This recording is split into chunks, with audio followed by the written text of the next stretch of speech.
अपना उत्तराखंड में आप सभी का बहुत स्वागत है और मैं हूं आपके साथ अमनदीप। रुक करेंगे खबरों की ओर।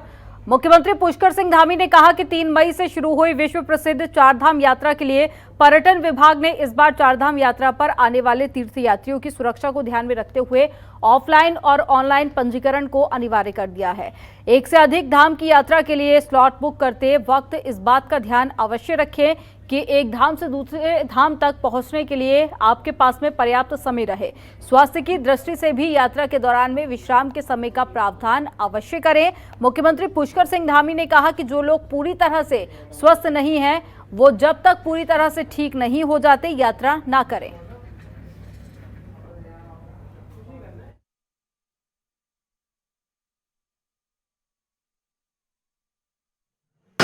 देखिए, चूँकि यात्रा अभी 2 सालों बाद शुरू हो रही है और यात्रा में पिछले सालों की तुलना में जो आज से 2 साल पहले या 3 साल पहले जो लोगों की संख्या होती थी उससे कई गुना ज़्यादा आई है। उसको हम सब लोग मिलकर व्यवस्थित करेंगे और हमने देश के लोगों से अनुरोध भी किया है कि जिन लोगों की यहाँ पर रजिस्ट्रेशन और आगे की जो भी हमारी जो एक हमने व्यवस्था बनाई है उस व्यवस्था के तहत जिनका रजिस्ट्रेशन हो गया है वही लोग यात्रा में आएँ। और चूँकि और जो मेडिकली फिट नहीं है उनसे भी मैं अनुरोध करता हूँ कि अभी मेरा अनुरोध है कि जब तक वो पूरी तरह से और डॉक्टर का उनको सर्टिफिकेट नहीं मिल जाता है तब तक यात्रा प्रारंभ न करें। मुख्यमंत्री पुष्कर सिंह धामी हरिद्वार दौरे पर रहे, जहां इस दौरान में सीएम धामी ने अधिकारियों के साथ में समीक्षा बैठक की। इस बैठक में हरिद्वार के जिला अधिकारी, एसएसपी सहित कई अधिकारी मौजूद रहे। तो वहीं राज्य की विकास योजनाओं के साथ ही केंद्र की योजनाओं को लेकर भी चर्चा की गई।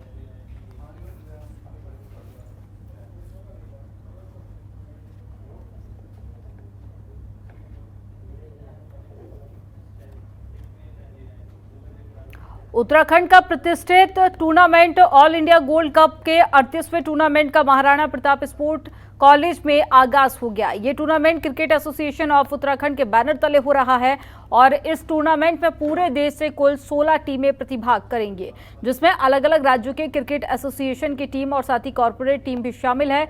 इस टूर्नामेंट के मैच स्पोर्ट्स कॉलेज और साथ ही तनुष क्रिकेट एकेडमी के मैदानों में टूर्नामेंट होंगे। विजेता टीम को 5 लाख और साथ ही उप विजेता टीम को 3 lakh, semifinal runner up teams को 50,000 रुपए इनाम दिया जाएगा। तो वहीं इस टूर्नामेंट के शुभारंभ के मौके पर कैबिनेट मंत्री सुबोध उनियाल ने शिरकत की और खिलाड़ियों से मिलकर उनका हौसला बढ़ाया और उज्जवल भविष्य के लिए शुभकामनाएं दी। में 2 वर्ष कोविड ने खिलाड़ियों की वैसे नुकसान पहुंचा दिया, सारी गतिविधियां बंद थी और तमाम प्रतिभाओं को जिनको आगे बढ़ने का मौका मिल सकता था उनको अवसर नहीं पाते। ऐसे टूर्नामेंट अवसर देते हैं और इन अवसरों से कई खिलाड़ी राष्ट्रीय स्तर तक पहुंचे, अंतर्राष्ट्रीय स्तर पर अपना नाम किया। तो आज ये की शुरुआत है जिसको उत्तराखंड क्रिकेट एसोसिएशन ने दी है। पीएम नरेंद्र मोदी सरकार के 8 साल पूरे होने पर बीजेपी सेवा, सुशासन और गरीब कल्याण कार्यक्रम के रूप में मनाने जा रही है। इस विषय में पार्टी ने 30 मई से 15 जून तक कार्यक्रम निर्धारित कर दिए हैं। तय कार्यक्रमों की जानकारी देते हुए बीजेपी प्रदेश उपाध्यक्ष डॉक्टर देवेंद्र भसीन ने बताया कि कार्यक्रमों के लिए प्रदेश उपाध्यक्ष अनिल गोयल के संयोजन में प्रदेश स्तरीय समिति का गठन भी किया गया। बीजेपी राष्ट्रीय अध्यक्ष जेपी नड्डा के निर्देश और प्रदेश अध्यक्ष मदन कौशिक के मार्गदर्शन में संचालित होने वाले इस कार्यक्रम में प्रधानमंत्री नरेंद्र मोदी के नेतृत्व में मुफ्त टीकाकरण सहित कार्यक्रम की भी शुरुआत की गई। माननीय प्रधानमंत्री श्री नरेंद्र मोदी जी के कार्यकाल के 8 वर्ष पूरा होने पर भारतीय जनता पार्टी पूरे देश में सेवा, सुशासन और गरीब कल्याण पखवाड़ा मना रही है। माननीय राष्ट्रीय अध्यक्ष श्री जेपी नड्डा जी के निर्देश पर यह पखवाड़ा 30 मई से प्रारंभ होगा और उत्तराखंड सहित पूरे देश में सभी प्रदेशों में मनाया जाएगा। प्रदेशों के साथ ही इससे जुड़े कार्यक्रम सभी जिलों में बूथ स्तर तक आयोजित किए जाएंगे। देश को एक ऐसा योग्य प्रधानमंत्री मिला जिन्होंने 8 वर्षों के अंदर गांव, गरीब और किसान के लिए कल्याण के लिए अनेक योजनाएं बनाई और निश्चित रूप से मैं कह सकता हूं कि स्वतंत्र भारत के आज़ादी के बाद भी इस तरह की योजनाएं नहीं बनी। इन सब योजनाओं के क्रियान्वयन के लिए, इन सब के कार्यक्रमों के आगे जनता के बीच में ले जाने के लिए भारतीय जनता पार्टी के राष्ट्रीय नेतृत्व ने 1 जून से अभियान प्रारंभ किया है, जो जून के पूरे महीने भर ये अभियान चलने वाला है। बूथ स्तर पर चलने वाला है, मंडल स्तर पर चलने वाला है। जो सुशासन का भारतीय जनता पार्टी का जो नारा है, जो अंत्योदय की योजना है, जो गांव गरीब किसान के लिए जो योजना है, उन सब योजनाओं को लेकर विभिन्न प्रकार के कार्यक्रम पूरे मंथ भर अपने जून माह में इन 8 वर्षों के जो ये स्वर्णिम काल रहा है माननीय नरेंद्र भाई मोदी जी का, इसके लिए कार्यक्रम पार्टी ने विभिन्न कार्यक्रम तय किए। किसानों की अलग अलग समस्याओं को लेकर भारतीय किसान यूनियन का प्रतिनिधिमंडल कैबिनेट मंत्री सौरभ बहुगुणा से मिला। भारतीय किसान यूनियन के प्रतिनिधियों ने किसानों के गन्ना भुगतान शीघ्र कराए जाने के साथ ही चीनी मिलों के नवीनीकरण कराए जाने की भी मांग रखी। इसके अलावा सरकारी मिलों में रिक्त पदों को भरने, गन्ना वाहन से टोल टैक्स न वसूले जाने पर भी इस मुलाकात के दौरान में चर्चा की गई। कैबिनेट मंत्री सौरभ बहुगुणा ने किसानों की समस्याओं का निस्तारण शीघ्र किए जाने के लिए भी विभागीय अधिकारियों को दिशा निर्देश जारी किए। आज किसान मोर्चे के प्रदेश अध्यक्ष जी और उनके सारा संगठन हमसे मिलने आया था। उन्होंने कुछ अपनी समस्याएं सामने रखी हैं। किसान भाइयों की समस्याएं हैं, मिलों को लेकर समस्याएं हैं, कुछ पर्चियों को लेकर उन्होंने समस्याएं सामने रखी हैं और हमारे सारे अधिकारीगण यहाँ पर बैठे हैं। अच्छी वार्ता हुई है और लंबी वार्ता हुई है और उनकी जो समस्याएं हैं मैंने उनको आश्वस्त किया है कि बहुत जल्द उसका समाधान होगा और इस बार जो है पराई सत्र से पहले चीनी मिल सुचारू रूप से हम चलाएंगे। मेंटेनेंस उनकी अच्छी होगी और किसान भाइयों को राहत मिलेगी। टिहरी जिले के अपात्र राशन कार्ड धारकों को खाद्य आपूर्ति विभाग की ओर से 31 मई तक का समय दिया गया है, जिसके बाद अब राशन कार्ड धारक कार्ड जमा कराने के लिए विभाग के कार्यालय पहुंच रहे हैं। और क्षेत्रीय खाद्य अधिकारी चंबा एसपी बड़ोनी ने कहा है कि चंबा क्षेत्र उन्होंने अभी तक 30 राष्ट्रीय खाद्य सुरक्षा के कार्ड जमा किए हैं और 3 अंत्योदय राशन कार्ड जमा हो चुके हैं। उन्होंने कहा कि 31 मई के बाद में सघन चेकिंग अभियान भी चलाया जाएगा और जो लोग अपात्र राशन कार्ड धारक होंगे उन पर कार्रवाई भी की जाएगी। के द्वारा जो यहाँ पर एक व्यापक अपील की गई है कि जो अपात्र हैं, अपात्र के लिए ना और पात्र के लिए हाँ, इस अभियान के तहत ऐसे सभी परिवार जिनकी सभी स्रोतों से मासिक आय 15,000 रुपये से अधिक है, ऐसे कार्ड धारकों को स्वेच्छा से 31 मई तक अपने कार्ड सरेंडर करने हैं। और इसमें ये स्पष्ट कहा गया है कि अगर 31 मई तक वो लोग नहीं करते हैं तो उसके बाद एक सघन कार्यक्रम चलाया जाएगा। और अगर ऐसे कोई कार्ड धारक मिलते हैं कि जो अपात्र हैं और अभी भी राष्ट्रीय खाद्य सुरक्षा योजना का लाभ ले रहे हैं, अंत्योदय योजना का लाभ ले रहे हैं, तो ऐसे परिवारों के खिलाफ सख्त कार्रवाई होगी। वो हरिद्वार के ग्राम रोशनाबाद के हरिद्वार ग्रीन में चल रहे निर्माण कार्य को प्रशासनिक टीम की ओर से रुकवा दिया गया। आपको बता दें कि हेतमपुर की भूमि का मामला सिविल जज न्यायालय हरिद्वार में विचाराधीन है और उसके बावजूद भी पक्ष की ओर से भूमि पर निर्माण कार्य किया जा रहा था, जिसके बाद संदीप पाल की ओर से उच्च न्यायालय नैनीताल से संबंधित भूमि पर स्टे ऑर्डर लिया गया, जिसके बाद मौके पर पहुंचकर प्रशासनिक टीम व पुलिस ने चल रहे निर्माण कार्यों को रुकवा दिया। देखिए, एक पक्षकार के द्वारा विद हाईकोर्ट के ऑर्डर के साथ में एक प्रत्यावेदन मूव किया गया था, जिसमें कि न्यायालय के द्वारा टिल नेक्स्ट डेट तक किसी को भी प्रश्नगत लैंड में कोई कंस्ट्रक्शन इत्यादि या बनाने के ना करने के डायरेक्शन दिए गए थे कि मौके में जो है स्टेटस को बना रहे। तो उसी क्रम में संबंधित थाने को ऑर्डर किया गया है, जो न्यायालय के द्वारा जो ऑर्डर किया गया है, ये ग्राम आने की हेतमपुर का मामला है। एक खसा नंबर आई थिंक है जिस पे कि कोर्ट के द्वारा स्टे दिया गया है। तो जो भी न्यायालय का आदेश है वो सभी पक्षों के ऊपर लागू रहेगा। अल्मोड़ा वन विभाग की अब हर जंगली घटनाओं पर रहेगी नजर अल्मोड़ा वन विभाग की। आपको बता दें कि वायरलेस टावर और वन कर्मियों के पास में इसका जिम्मा सौंपा गया है। वायरलेस हैंडसेट दरअसल पर्वतीय क्षेत्र में वन विभाग के लिए घटनाओं का आदान प्रदान करना बहुत ही ज़्यादा मुश्किल समस्या है, जिसके लिए अब वन विभाग की ओर से इसके लिए बड़ी मात्रा में वायरलेस हैंडसेट खरीदने की शुरुआत की जा रही है। और प्रभागीय वनाधिकारी महातेम यादव ने बताया कि जिले में अति दुर्गम जंगल होने से मोबाइल के नेटवर्क नहीं मिल पाते हैं।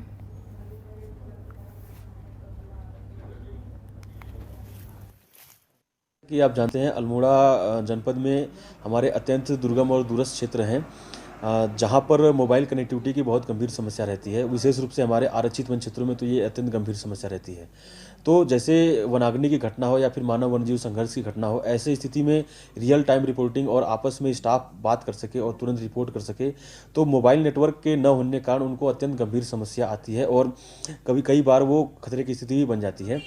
इसको ध्यान में रखते हुए अल्मोड़ा वन प्रभाग में बड़े पैमाने पर वायरलेस हैंडसेट की खरीद की जा रही है और इसके साथ साथ अल्मोड़ा जनपद के लिए एक अलग से वायरलेस नेटवर्क भी इस्टेब्लिश किया जा रहा है, जिसके संबंध में कार्रवाई की जा रही है तथा उच्च स्तर से अनुमति भी प्राप्त की गई है। और अब खबर देहरादून से है, जहां पर साल 2017 से देहरादून के लोग मेट्रो नियो का इंतजार कर रहे हैं।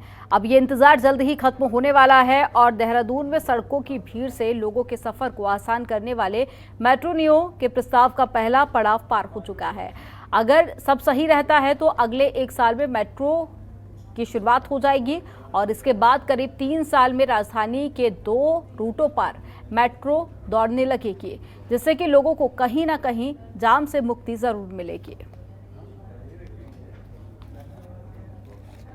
एक कॉरिडोर है ISBT से गांधी मैदान या परेड ग्राउंड जिसे कहते हैं, दोनों के बीच की जो रोड है वहाँ पर है। और दूसरा कॉरिडोर जो ईस्ट वेस्ट कॉरिडोर है वो FRI से स्टार्ट करके और रायपुर तक जाएगा, जिनका इंटरचेंज, इन दोनों कॉरिडोर्स का इंटरचेंज स्टेशन दर्शन लाल चौक पे, जिसका नाम हमने घंटा का रखा है उस स्टेशन का, वहाँ पर उनका इंटरचेंज स्टेशन बनेगा।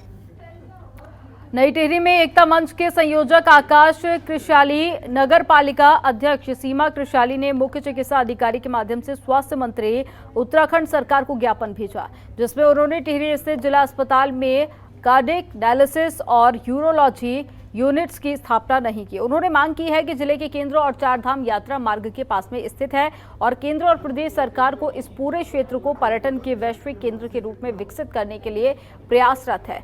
मास्टर प्लान के तहत में निर्मित देश के इस पहले पहाड़ी शहर में अति आवश्यक स्वास्थ्य चिकित्सा सेवाओं का अभाव बड़ी विडंबना है। हम लोगों ने जो ज्ञापन प्रेषित किया है ये बहुत ही ज्वलंत समस्याओं पर है। CMO साहब को हमने यहाँ से ज्ञापन दिया है, जो हेल्थ मिनिस्टर माननीय स्वास्थ्य मंत्री जी के लिए है। देखिए, यहाँ पर हर तीसरे दिन आप सुनते होंगे जो हार्ट के पेशेंट हैं, हम कार्डिक यूनिट खुलाने की बात यहाँ पर कर रहे हैं। रुद्रप्रयाग में खुल चुकी है, उत्तरकाशी में खुल चुकी है, टिहरी मुख्यालय में इसका बहुत नितांत आवश्यकता है। यहाँ हर तीसरे दिन कोई ना कोई कैजुअलिटी हो जाती है। जब तक हार्ट पेशेंट नीचे ले आते हैं नए नगरों में तो तब तक खत्म हो जाते हैं। तो हमारी ये स्वास्थ्य मंत्री ये अनुरोध है, एक पहले कार्डिक यूनिट और कार्डिक एम्बुलेंस यहाँ पर अति आवश्यक रूप से बहुत जल्दी यहाँ पर लगाने की कृपा करें। और ऋषिकेश में ट्रैफिक की समस्या की वजह से लोगों को परेशानी हो रही है, जिसको देखते हुए 3 जिलों की यातायात व्यवस्था सुचारू बनाए रखने के लिए नोडल अधिकारी बनाकर सुरेंद्र बलूनी को तैनात किया गया। आने वाले शनिवार और रविवार को लोगों को ट्रैफिक की समस्या न झेलनी पड़े, इसके लिए नोडल अधिकारी सुरेंद्र बलूनी ने कोतवाल, ऋषिकेश थाना प्रभारी और साथ ही थाना प्रभारी लक्ष्मण झूला की बैठक ली और साथ ही बैठक में तीनों थानों के ट्रैफिक इंस्पेक्टर भी मौजूद रहे। बैठक में ट्रैफिक प्लान को लेकर समन्वय बनाने को लेकर दिशा निर्देश भी जारी किए गए। जैसा आपको मालूम है कि DGP महोदय द्वारा CO टिहरी को नोडल अधिकारी के रूप में नियुक्त किया गया है कि जो कि तीनों जिलों देहरादून और टिहरी और पौड़ी इनमें सामंजस्य बिठा के रखेंगे। तो इसी उद्देश्य से मैंने आज टिहरी लक्ष्मण झूला के कोतवाल और देहरादून में जो है ऋषिकेश के कोतवाल और मुनिकृति कोतवाल और मुनिकृति क्षेत्र के जितने भी चौकी इंचार्ज हैं सभी को बुलाया था। और ट्रैफिक जो हमारी TSI हैं पौड़ी के और देहरादून के और टिहरी के, इनको तीनों को बुलाया था और इनको हमने कहा था भाई कल अब सैटरडे और संडे है, क्योंकि ट्रैफिक का जैसा आपको मालूम है कि दबाव बहुत ज़्यादा रहता है। इसी उद्देश्य से हमने जो है सबने मीटिंग की कि हम कल किसी भी तरह से ट्रैफिक जो है बाधित नहीं होने देंगे। और अब खबर मसूरी से है, जहां पर गढ़वाली खाने पर लिखी गई पुस्तक द हेवनली एबोर्ड का विमोचन पूर्व मानव संसाधन मंत्री और सांसद डॉक्टर रमेश पोखरियाल निशंक ने बतौर मुख्य अतिथि किया। इस मौके पर उन्होंने कहा कि उत्तराखंड देवभूमि है और यहाँ का खाना मनुष्य के स्वास्थ्य के लिए बहुत ज्यादा उपयोगी है। उन्होंने कहा कि इस पुस्तक के माध्यम से देश विदेश में उत्तराखंड के खाने के बारे में पता चलेगा और लोग इसका आनंद लेंगे।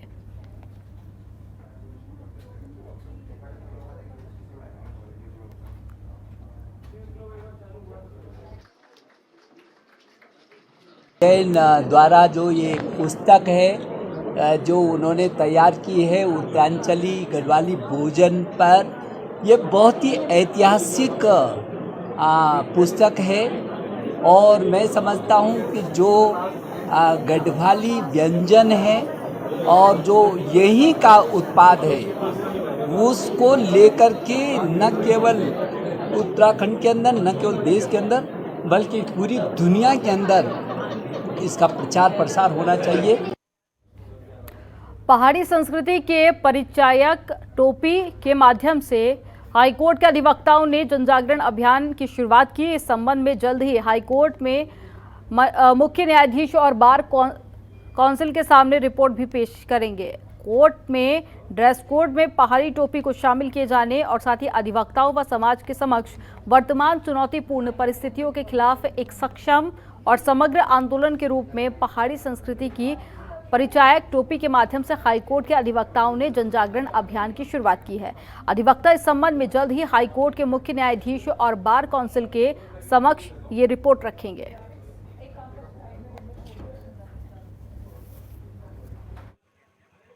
देखिए, टोपी हमारा स्वाभिमान का प्रतीक है और वर्तमान परिस्थितियों में अधिवक्ता एवं समाज की जो परिस्थितियां हैं, उसमें ये जो टोपी है वो हमारा एक मिशन है और एक सत्याग्रह है कि हम लोग समूचे ये अभियान को जो है उत्तरोत्तर जो है हम लोगों को समर्थन मिल रहा है और आगे इसकी बहुत अच्छी परिणति होगी। ड्रेस कोड के रूप में भी हम इसको शामिल कराने के लिए माननीय मुख्य न्यायाधीश महोदय और अपनी बार काउंसिल को भी हम लोग प्रत्यावेदन भेज रहे हैं कि हमारा ऑलरेडी, क्योंकि कहीं टर्बन जो पगड़ी तक भी जो शामिल है, तो न्यायालयों में भी इसको परिधान के रूप में शामिल किया है। हम उत्तराखंड प्रदेश में एक और मुख्यमंत्री पुष्कर सिंह धामी सभी विभागों में जाकर कर्मचारियों की तैनाती के लिए छापा मार रहे हैं, तो वहीं दूसरी ओर पौड़ी जिले में स्वास्थ्य विभाग कर्मचारी बेखौफ होकर अपनी सरकारी कार्य को छोड़कर प्राइवेट क्लिनिक चला रहे हैं।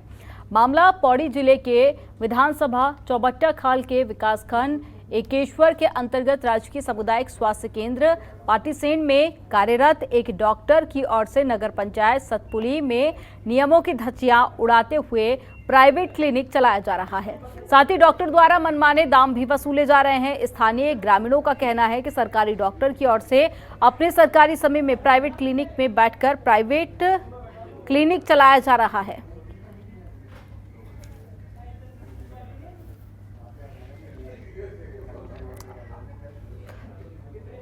तो ये तस्वीरें आपको दिखा रहे हैं जहां एक और मुख्यमंत्री काफी ज्यादा सतर्क दिखाई दे रहे हैं, तो वहीं गवर्नमेंट डॉक्टर अपना प्राइवेट क्लिनिक चला रहे हैं, जिसके चलते लोगों को काफी परेशानियों का सामना भी करना पड़ रहा है।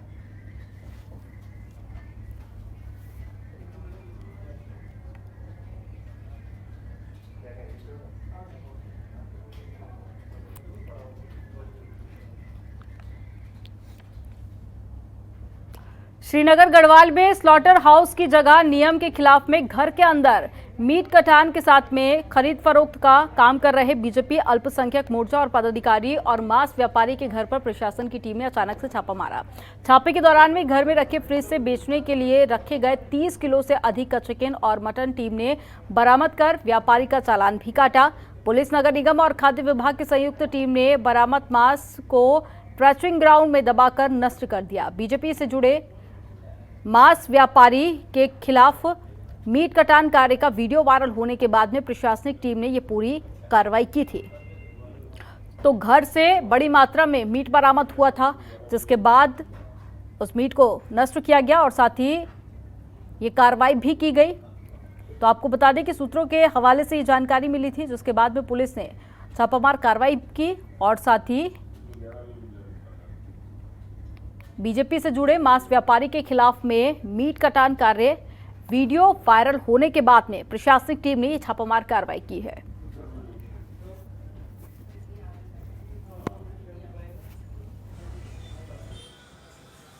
आज जो है सोशल मीडिया के माध्यम से पता लगा कि कोई व्यक्ति जो है अपने घर में ही जो है मांस का विक्रय कर रहा है और काट रहा है। उसका वीडियो वायरल हो रहा था, तो उप जिलाधिकारी महोदय का ही मुझे फ़ोन आया। तो इसके बाद हमने जो है पुलिस को साथ में लेकर के, नगर निगम की टीम को साथ में लेकर के उस व्यक्ति के घर में जो है जाकर के दबिश की। तो वहाँ पे हमें फ्रिज के अंदर रखा हुआ बेचने के लिए 30 किलो के आसपास जो है मटन और चिकन रखा हुआ प्राप्त हुआ। और लालकुआ के हल्दूचौड़ निवासी सेंचुरी पेपर मिल कर्मी कैलाश धानियाल के बेटे जितेश धानियाल का भारत सरकार अंतरिक्ष विभाग के सतीश धवन अंतरिक्ष केंद्र 4 आंध्र प्रदेश स्थित भारतीय अंतरिक्ष अनुसंधान केंद्र में मैकेनिकल वैज्ञानिक के पद पर चयन हुआ है। इसरो की ओर से उनको तैनाती के लिए नियुक्ति पत्र भी भेज दिया गया है। तो वहीं उनका पूर्व में इंद्रप्रस्थ गैस दिल्ली में डिप्टी मैनेजर के पद पर सेवारत रहे हैं। उनकी प्रतिभा को देखते हुए मुख्यमंत्री की ओर से उन्हें 50,000 रुपए का पुरस्कार भी दिया गया। तो 2019 में इंद्रप्रस्थ गैस दिल्ली से इस्तीफा देकर उन्होंने आईएएस की तैयारी शुरू की थी, जिसमें उन्होंने प्री परीक्षा को पास किया। उनके चयन पर क्षेत्र में खुशी की लहर है और आज पूर्व कैबिनेट मंत्री हरिश्चंद्र दुर्गापाल ने होनहार छात्र के निवास पर पहुंचकर छात्र को मिठाई खिलाकर बधाई दी।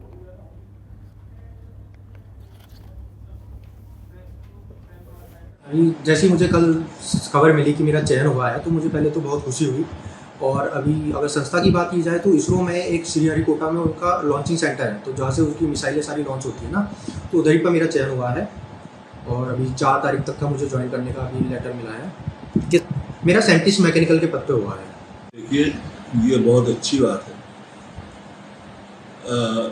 ग्रामीण परिवेश में रह करके जिस छात्र ने अपने जीवन में एक नया कदम बढ़ाया हो, जितेश धानियाल, और उसका सिलेक्शन इसरो में साइंटिस्ट मैकेनिकल के रूप में हुआ है, ये बहुत अच्छी बात है। परिवार के लिए, गांव के लिए, समाज के लिए, इलाके के लिए और विशेष रूप से माता पिता का बड़ा कंट्रीब्यूशन रहता है बच्चों की पढ़ाई में। मैं धानियाल जी को भी अपने से बहुत बहुत धन्यवाद देता हूँ। और अब खबर चंपावत से है, जहां पर यूपी के पीलीभीत ट्रैक्टर ट्रॉली द्वारा माता पूर्णागिरी के दर्शन को आए तीर्थयात्रियों की ट्रैक्टर ट्रॉली वापसी के समय बिजली के पोल से टकराकर पलट गई और हादसा आर्मी गेट बनबसा के पास में हुआ है, जहां इस हादसे में 4 लोग घायल हो गए, जिनकी जानकारी मिलते ही पुलिस मौके पर पहुंची और घायलों को इलाज के लिए अस्पताल में भर्ती कराया गया।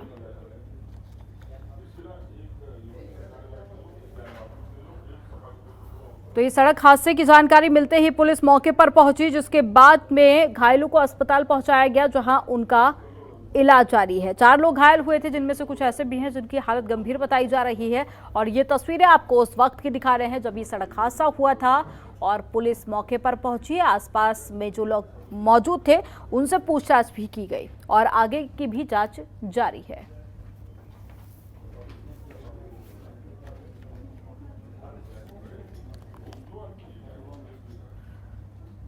लक्सर की काफी चौड़ी सड़कें अतिक्रमण की शिकायतें सामने आ रही हैं, जिसके चलते लोगों को बेहद परेशानी हो रही है। लोगों की ओर से प्रशासन से लगातार शिकायत की जा रही है। लक्सर प्रशासन की ओर से लगातार मिल रही शिकायतों को लेकर आज लक्सर उपजिलाधिकारी की ओर से सख्त आदेशों के बाद में नगरपालिका परिषद और पुलिस प्रशासन अतिक्रमण मुक्त अभियान चला रहा है।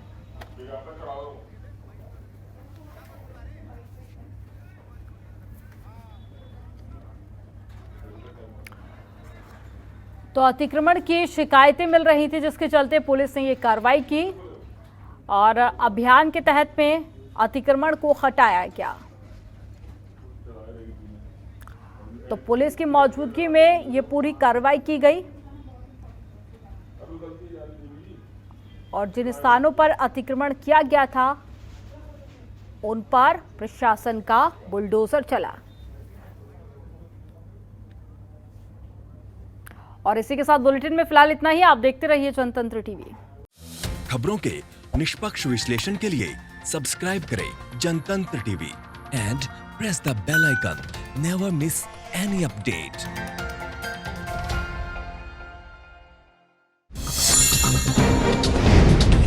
डाउनलोड कीजिए जनतंत्र टीवी ऐप को, जो कि अवेलेबल है गूगल प्ले और ऐप स्टोर पर। अधिक जानकारी के लिए अभी डाउनलोड करें।